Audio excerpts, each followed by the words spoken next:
Nous allons plutôt passer à Marlise Enouambarga qui nous parle de la réunion du comité de pilotage de l'Observatoire de la gouvernance de la sécurité privée qui vient de se tenir à Yaoundé.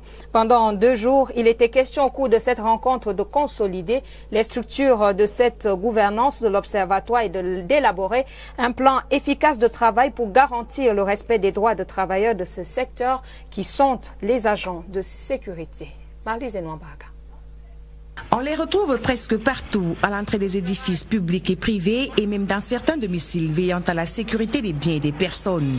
Et pourtant, les agents de sécurité s'offusquent que les membres de l'Observatoire de la sécurité privée ne sont pas assez valorisés. Vous vous rendez compte, quelqu'un qui gagne, c'est même pas 50 000 francs CFA, et qui doit se loger, qui doit se nourrir, qui doit se soigner, qui n'a pas non seulement un salaire suffisant, mais qui n'a pas en plus de protection sociale, qui ne peut pas mettre ses enfants dans des conditions humaine de vie décente. Mais ce monsieur-là, quand vous le mettez sur son poste de travail, il a des difficultés déjà à se concentrer, il a des difficultés pour rester vigilant.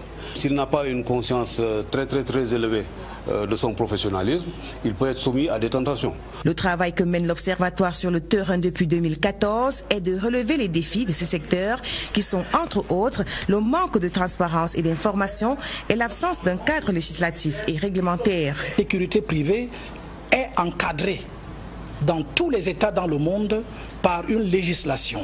Et cette sécurité privée ne peut donc pas être efficiente et efficace si tous les acteurs, ceux qui ont besoin de ces services, l'État qui régule et contrôle cette action-là, il faut nécessairement que dans cette sécurité privée, qui d'ailleurs même est un appui à la sécurité publique, cette sécurité privée donc doit être sérieusement pensée. La réunion du comité de pilotage qui vient de se tenir à Yaoundé a vu la participation des 4 pays membres sur les 6 repartis en Afrique. À travers les résolutions prises, l'on espère vivement que les lendemains seront meilleurs pour les agents de gardiennage.